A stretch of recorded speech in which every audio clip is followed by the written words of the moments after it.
Hello, everyone, and welcome to another episode of 11,000 and Counting. I am your host, Alec Coswell. To my virtual left is Matthew Watson, and let's get started how it always gets started, folks. The all-time loss counter for your Philadelphia Phillies is at 11,220. A little bit better recently. The Phillies have been doing better, albeit against some subpar opponents in the Tigers and the Nationals. But hey, we're coming off a series win against the Dodgers, so why not have a at least sliver of optimism at this moment? Matt, how are you? I'm feeling good. For the first time this season, I'm feeling pretty good. You said it perfectly. We came off a back-to-back series against really bad teams. Like we knew the Nationals were gonna be bad, and I don't buy this whole Tigers can still win their division thing just because everybody else is bad. The Tigers are not a good team. Um, Such a bad offense. so bad. They quite literally made our starting pitching look like Cy Young candidates. 3 times over. 3 times over. Three straight games Two of two no-hit bids into the 7th inning. which was crazy. I was there Um, for one of them. I almost went Wednesday or Thursday because I knew people wouldn't, so I was gonna try and get cheap tickets, but I ended up taking a nap. But regardless, coming off those series, we're feeling good, but we're like, okay, we're playing a real team with the Dodgers this weekend, and I will say the Dodgers didn't have their starting guns like they normally do. Phillies did catch two bullpen games for the most part, but hey, you got to beat teams when they throw their bullpen against you, and we took care of business. So, I was very happy to see that. But hey, uh, it's what we were in the last three series combined. I think we were 7-3. I think that's in Yeah, our only last two 10. losses. Two Only two losses? losses in the last 3 series. One Yeah. in So one in Washington and one in one against the from Dodgers. the Yeah. yeah. So it's been very good. They got a tough opponent coming up in Arizona, especially because they're gonna kick things off with a bullpen game Monday. But hey, this by the time they get back to Citizens Bank Park, they could be 500 or better. Well, let's put it as this. The Diamondbacks played today with Zach Gallen, who is one of the favorites to win Cy Young, and they almost lost that game. Like the Tigers put multiple runs on the board. I think it was 4 runs on the board in like the first 4 innings. So maybe they're starting to tilt a little bit. Of course, they couldn't give up against the Tigers. They are the Tigers. Um, let's keep hammering that part home. But they still are a young team. Uh, the Phillies seem to do all right, I think, when they go to Arizona. I don't remember any true suffering and It pain. it's funny because I was gonna say the opposite. I feel like I remember the Phillies not doing well in Arizona. Hmm. Maybe we meet in the middle and say they're gonna be okay. As long as they don't get swept, because getting swept would kill any and all jolly good times, especially heading to Oakland afterwards, which the Phillies should sweep, but apparently the Oakland A's have won 4 in a row. Five in a row. They won the day. Ah, that's fun. That's cute. Go That's A's. it's adorbs. Yeah, no, that's a little worrying. Hopefully that ends before the Phillies get there, or we're gonna run into a Moneyball, are we? Yeah, the rats are gonna come out of the stands and attack us while we're out there, but They count as part of the fan attendance. they do count, and it was a whopping 7 people. So Wow. Oh, not even a whole family of rats. That's a not even shame. Anyway, it is June. Let's point out the obvious. Schwarber has been better. much better. It is June. Kyle Schwarber has come out. He has not been world killing yet. He has not thrown this team on its back and been like, "I got you." He's been good. He's Hmm. been good. He's still only hitting 211 this month. That's fine, but a 348 on base percentage, getting on 35% of the time, you take that, and a Hmm. 605 slugging. So he's running with a 953 OPS so far this month. 4 home runs, 8 walks. It's looking good. A little underwhelming, just a tad, but everything else seems to be going all right. What are your thoughts with Schwarber? Last year he hit 12 home runs. Do you think he could match that total for the month of June? Where do you think things are going here? Yeah, I think it might be just a little underwhelming just because we know how hot he gets in June, but comparatively to the rest of his season, we know it's just a far better product out of Kyle Schwarber right now.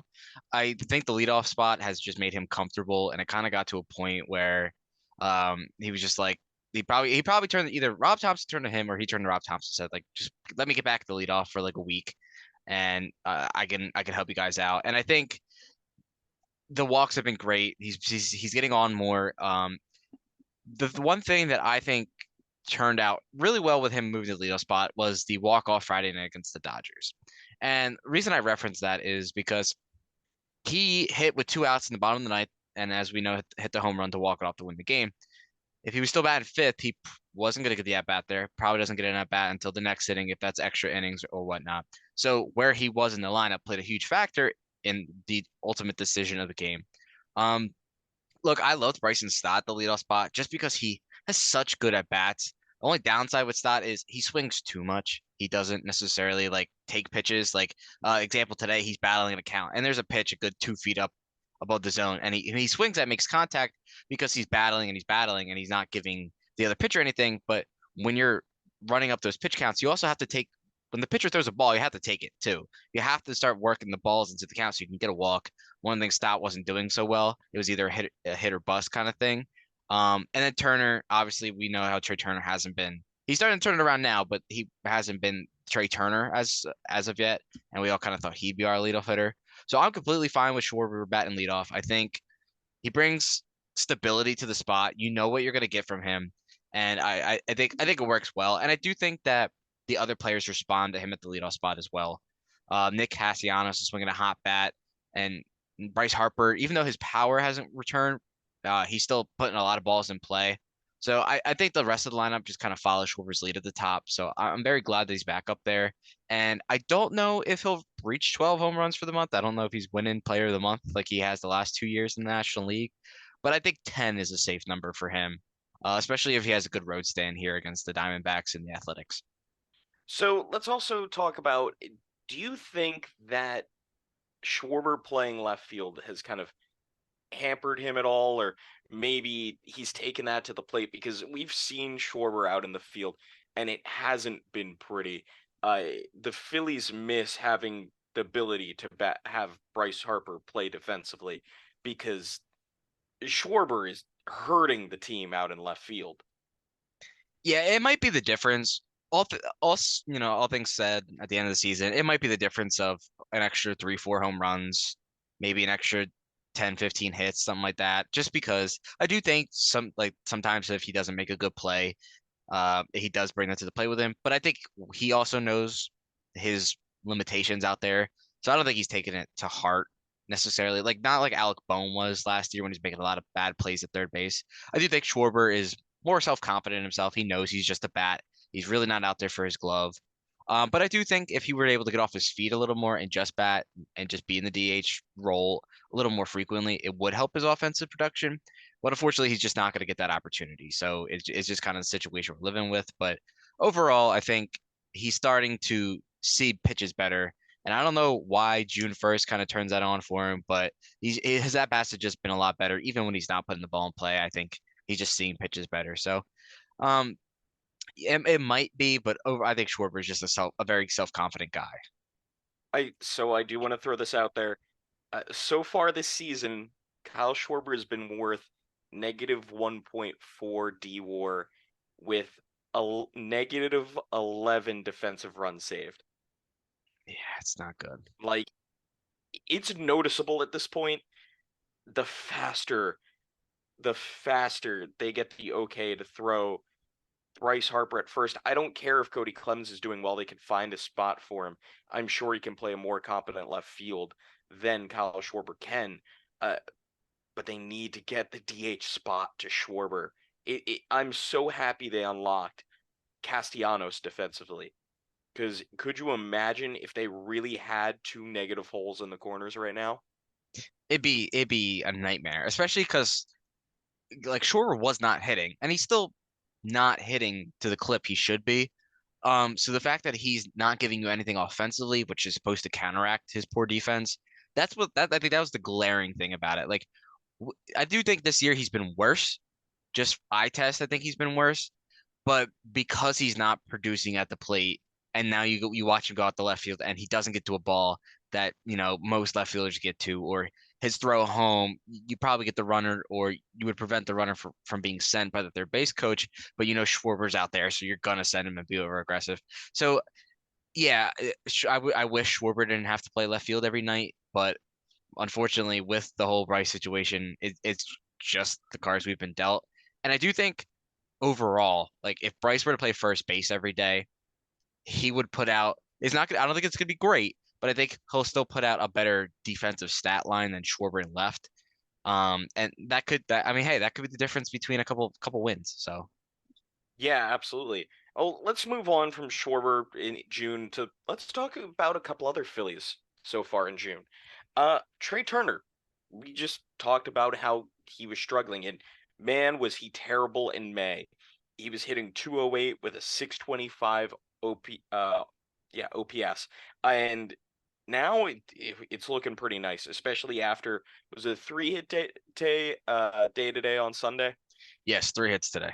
Yeah, he's hitting 317, 349 on base with a 537 slug. That's in 886 OPS in June. So that's encouraging. But not only him, Bryson Stott is hitting 313 in June with a 405 on base percentage, getting on base 40% of the time, and a 406 slugging percentage. But the power really isn't there for Stott. I don't know if it ever will be.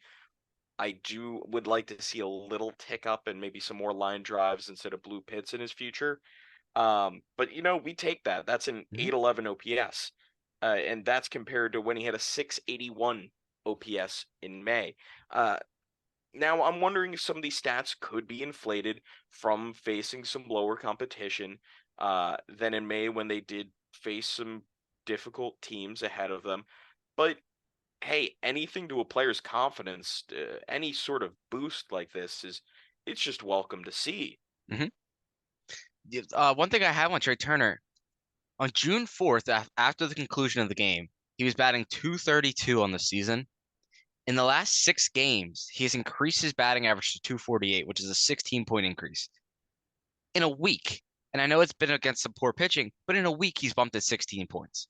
He's had a 4 hit game, a 3 hit game, a 2 hit game, a 1 hit game, and then 2 games he didn't get a hit. But like, you take, I would glad, I mean, you gladly take a 0 hit game for him to have 4 hits the next night, like it all evens out at the end. But like Trey Turner was never going to bat 230 for the season. Like it just wasn't going to happen. I doubt he can get to 300 because he'd have to hit like a 350 clip the rest of the way to get there. I don't see that happening, but if he can get his average up to like 280 by the end of the season, feel very good about him next year batting over 300 again. Yeah, absolutely. That's kind of the player he is. At least a 85 hitter, at least. So the averages are gonna even out. So a couple of guys performing well. It's good to see, and we're on this nice, fun little streak here of good Phillies baseball. But I think we need to address the elephant in the room without a contract after this season. And of course, I am referencing Aaron Nola.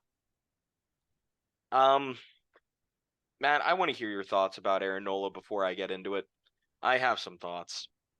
I do too. I will say I've softened on Aaron a little bit since I interviewed him. I'm sure that'll wear off though. But I do. So Nola pitched a brilliant game against Detroit on Monday night. Uh, the Maton home run ended the no-hit bid. And then yesterday against the Dodgers, it was not great. However, I do think part of that falls on the Phillies uh, coaching staff. And one thing I'll say about that is in the last inning that Nola was in, where it kind of blew up, and that's where the Dodgers basically took the game. Nola had 3 consecutive batters with 3-0 counts. He just what he you could just tell he was gassed. He started the inning, I want to say around the 85 pitch mark, and you could just tell he was laboring out there, but they left him in. And I think that's one of the faults of the Phillies pitching management is that I think Thompson trusts his guys too much sometimes, and he leaves them out there too long. And at this point in the game, Top Right had gotten ejected. Um, because the home plate umpire was making comments on Nola throwing pitches away to reset the clock and stuff like that, which I do think the umpire was right in the sense because Nola was abusing that a little bit, and he has been. But regardless, um, so yeah, Nola hasn't been great this year, and he hasn't looked like the guy he did last year. And he doesn't look like the guy that's supposed to command the second most money for a starting pitcher this offseason. But I do think he did get hung out to dry a little bit yesterday. The stat line looked worse than, but he really did perform. But regardless, the Phillies also didn't score when he was pitching. I actually don't think they scored at all. So, you can't win a game like that. But so, it was just one of those days where Nola needed the offense to kind of help him out a little bit, and he just wasn't getting any help. And towards the end, he just kind of got hung out to dry a little bit there. So I do think that, like I said, I think the numbers look worse than how he actually performed. But again, I mean, he just hasn't been like I'm kind of glad they didn't sign him to the extension at the beginning of the season because we'd be like really upset with him right now.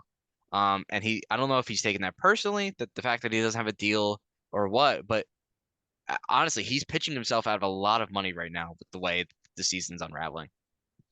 So I will say about how he's been kind of left out to dry in that inning.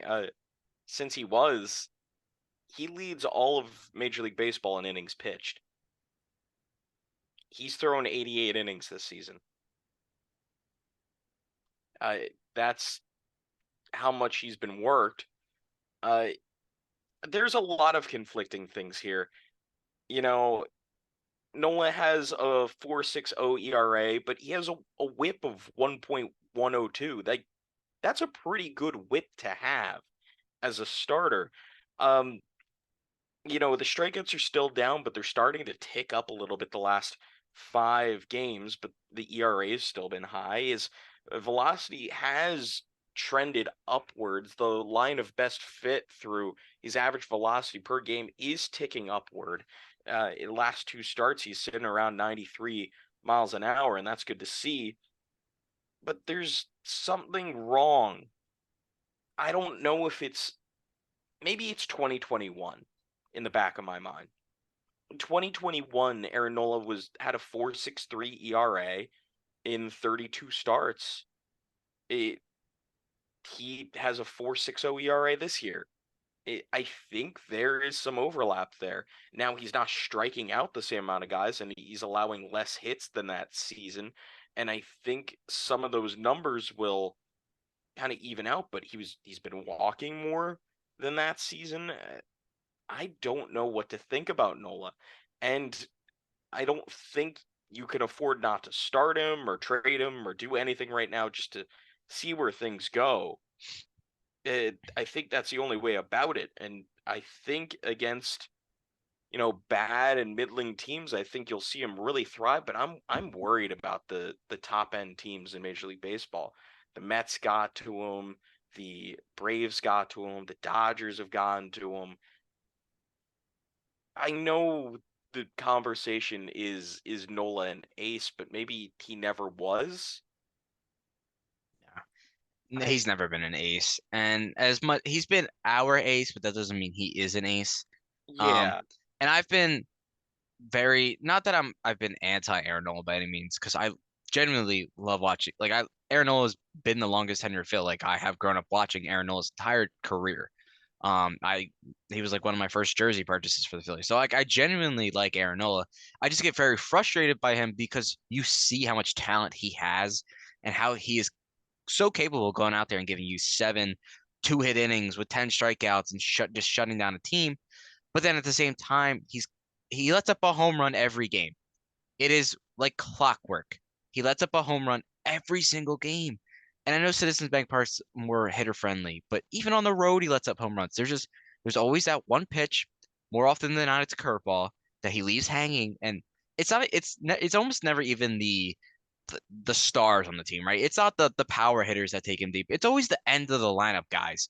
It's the guys who are batting eighth or ninth that take him deep, and then it's the guys at the top of the lineup that start smacking him around a little bit, and that's where things kind of blow up. It just always seems like he has a blow up inning, and I don't understand what it is. I don't know if it's like I don't know if it's the pitch calling.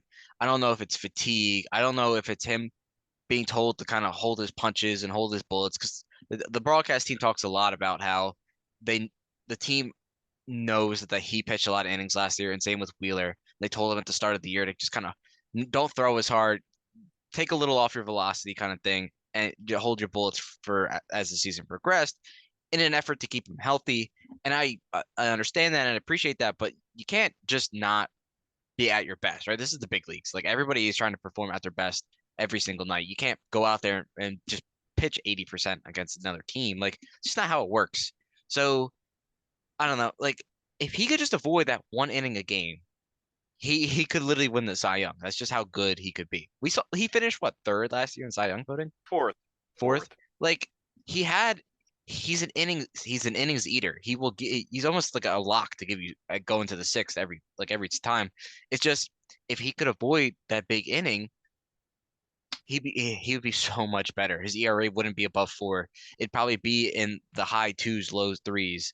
I'm not too concerned about his strikeout numbers. He usually has a lot of strikeouts, but it's also because he usually pitches a lot of innings.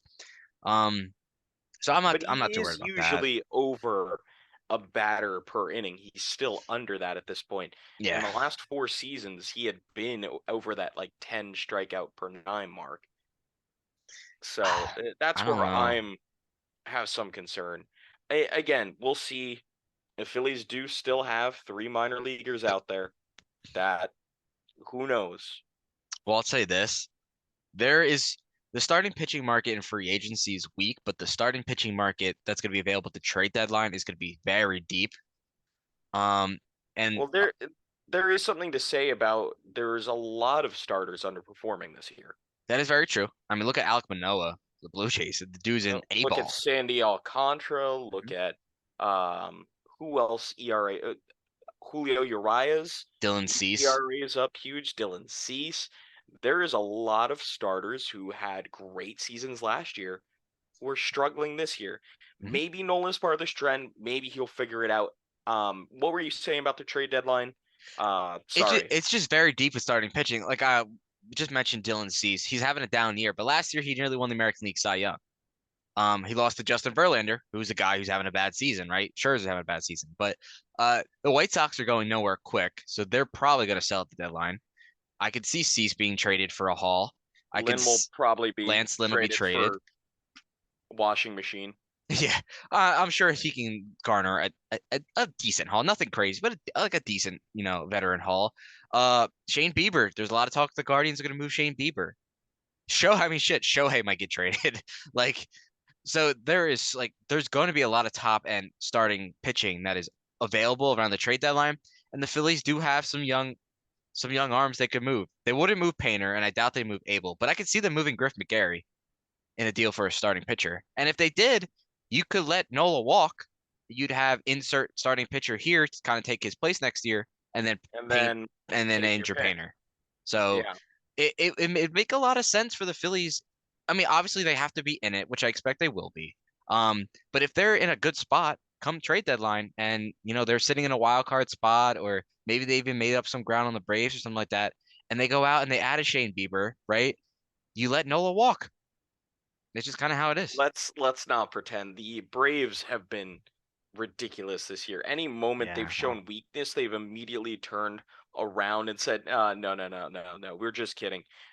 We are still the team to beat," which has gotten frustrating. hmm I'm annoyed. They're 15 games above 500. The Phillies are 8 games behind them.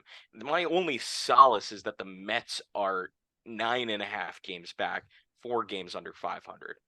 That's the only thing I have to console myself and yeah. drown my, drink away my sorrows in Mets tears. It's tasty, but a little salty. Anyway, um, you're right. There is a lot there on the trade market, and it should be an exciting deadline. It always is when there's a couple of guys around, a couple teams underperforming, and you can always bet something's gonna happen. hmm Yeah. But speaking of the Braves, we are 8 games back, even though we've won 7 of our last 8, just how ridiculous they are. They've won 8 of their last 10. Yeah, like it's just how it is. But the Phillies, they take on the Arizona Diamondbacks this week. And the Diamondbacks are in first place of the National League West, which before the season you could have projected them being a playoff team just because they had a lot of young talent. But I don't think anybody saw this coming out of Arizona. Like they are a World Series caliber team right now. And they got a 3.5 game lead over the Dodgers, which is nuts. So, And um, a 9 game lead over the Padres. yes, who I'm very glad the Padres are sinking as well. But if the Phillies, I want the Phillies to split in Arizona. I'm not asking for a lot. If they could split against the Diamondbacks, I think that would prove to be great for like because one, you're maintaining that kind of like that 500 pace right now, but then you get to Oakland where you should in theory sweep. At the worst, they win 2 games, And then um, you get home. and then you get home. And let's see, they play the Braves and the Mets at home. That right there, back to back huge series. Better places, though. Better places. Hmm. So, Like hey, I don't see the Mets turning things around. Their starting pitching is in shambles. Their relief core is even worse, and their best offensive player is injured. yeah, and Lindor has not been good. I mean, the Mets are falling fast, and the Phillies are starting to turn things around at the right time. And the Phillies do have some weak opponents coming up. Like we mentioned, the A's, the Cubs at the end of the month. They get the Nationals to start July. So like they got some series coming up where you say, all right, that should be a series win. That could be a sweep. Especially like the A's and the Nationals. Like those need to be like those are the series where you need to beat up on those teams. So, but like I mentioned that those Braves and Mets series, like they could win those 2 series. They're in such a good spot heading into July. No, I think they are. It just makes me worried. They're still a game under 500, and I want to get over that mark and just stay over it for a while. Some great Phillies teams have struggled like this. Um, the 2010 team, it recalls to mind. But this team has to make the playoffs. If they don't, it feels wasted. Maybe it feels like a 1979, but with the starting pitching the way it is, that worries me. Nola being a free agent, Wheeler another year older. Um, who knows? Ranger Suarez, being his age and the experience he's bringing, what he's done lately has been refreshing, and more arms are on the way. But I can't help but being just a little pessimistic right now. That's fair, but I'm kind of just looking at the wild card standings right now, and I'm looking at the teams the Phillies would have to theoretically catch. The fourth seed, the first wild card, that's gone. That's gonna go to the second place team in the West, the Dodgers or the Diamondbacks. And those teams are a good. Diamondbacks are 15 games over 500. The Dodgers are 8 games above 500. So like for the Phillies to try and catch one of those and surpass them, I don't see that happening. But the Marlins, I don't think the Marlins will maintain this pace. The Phillies can beat the Marlins. The Brewers, I'm sure the Brewers are going to leap the Pirates, who have kind of found a little bit of a resurgence. I don't I buy a lot of stock in the wouldn't Pirates. be shocked if the Reds make a move at the division. I know that sounds weird, but they have a lot of great young arms, a killer closer, some great young offensive prospects who are breaking through. They're an interesting team, They are. I just don't think they're going to make like a. I don't see them making a big splash. Like, there's not a lot of teams in the but they National League don't that. really need to at like the Well, deadline or anything. I mean, they're 4 games below 500 now. They're third in their division. I just like even if they're in it, I don't see them going out and making that big move because I think they just want to let their young guys play. Um, But I'm saying they might actually be able to make it that way. A lot it's of possible. times teams are built from young players coming up together and building that chemistry. Could this just be an all-time vibes team led by old man Joey Votto? Like I like to think about it that way. They'd be a team I would root for in theory. Like if the Phillies didn't make the playoffs for some ungodly reason, I could see myself rooting for the Reds. Like they're a fun young team. But in Although I turn, do hate their owner. yeah, I'm kind of mad he's getting rewarded right now for the way that he kind of blew up. Could you imagine if they still had Castellanos and some of these guys from a year or two ago, plus all these young prospects? Like they would own the National League Central with ease right now. Yeah. Yeah, they remember their pitching staff from like 2, 3 years ago too, It was very deep. which That was only 2, 3 years ago. Hmm. Anyway, there's a Oh, lot of uncertainty across the majors, and it does feel like the Phillies can still do this. yes. The division feels lost, but that doesn't really mean anything. I still think the first wild card could be available. I'm not writing that off yet because you know what? Maybe the Diamondbacks and the Dodgers even each other out a little bit. It's possible. I mean, I expect the Padres to play a little bit better, and they're going to play those That too. teams. So, but yeah, I'm not scared of Milwaukee. I'm not scared of the Giants. I'm really not scared of the Padres, and I'm not scared of the Marlins. All teams the Phillies are competing with right now. And then, like I said, the Pirates are still they're in They'll there. I mean, fade. they will fade. They already did fade They hard. did fade. It was hard May for them. Yeah, so I don't expect them to be in it for much longer. So the Phillies should like these teams should fear the Phillies. It shouldn't be the other way around. So Let's mention one more thing before we call it a day. The Phillies bullpen has really shown a strength here, and they just got a piece back in Alvarado. Kimbrel has shown to be lights out in save situations, yes. and either time's been iffy, but save situations are good. If they need to, I think the Phillies could dangle a reliever if they wanted to. If they wanted to see if they could find a way to flip for someone who might have an extra starter, but they desperately need someone at the back end of the bullpen. Yeah, I guess that would be I know it's not ideal, but I think there's something there. Or you just thrive off of the strength of your bullpen. Either way, there's a lot of positives right now out in the Phillies bullpen. yes. They're clicking. They've been it's crazy to say the Phillies bullpen has been the best team on the team this year, I would say. Yeah, that's an arm barn out there. But Don't anger PETA. hey, they like that one. I know. I don't respect PETA, but not Neither many do people I. do. Anyway, there's a lot of positives going on. Let's just keep things on a high note Yeah. and let's see what happens. Big week. Big week right here. Big weekend. Let's get through it. Let's get to the Mets and the Braves and show them whose house they're walking into. Yeah. Over the next 15 games, if they can go 10-5, I'd be ecstatic. I'd be really happy. 10-5, I think, is a little. I'd be happy at 9-7.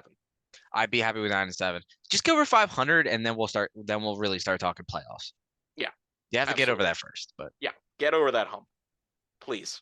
No more repeats of May. Can't have another May. no, That'd you be can't. disastrous. And again, Please. we'll stop talking about that. Hopefully, the loss counter doesn't even move up a bud or budge a little bit. Yeah, we're not losing another game this year, See, actually. So no, yeah, everybody knows yeah, we're breaking exactly. the Mariners record. Well, I think we've said all we have. Let's keep it going. Uh, Hopefully, nothing falls apart. Nothing explodes. I-95 doesn't collapse again. Uh, let's keep those fingers crossed. I like And it. until next time, I'm Alec Oswald. He's, Matt Watson. and this is 11,000 and counting. Go Bye, Phils. everybody. Go Phils.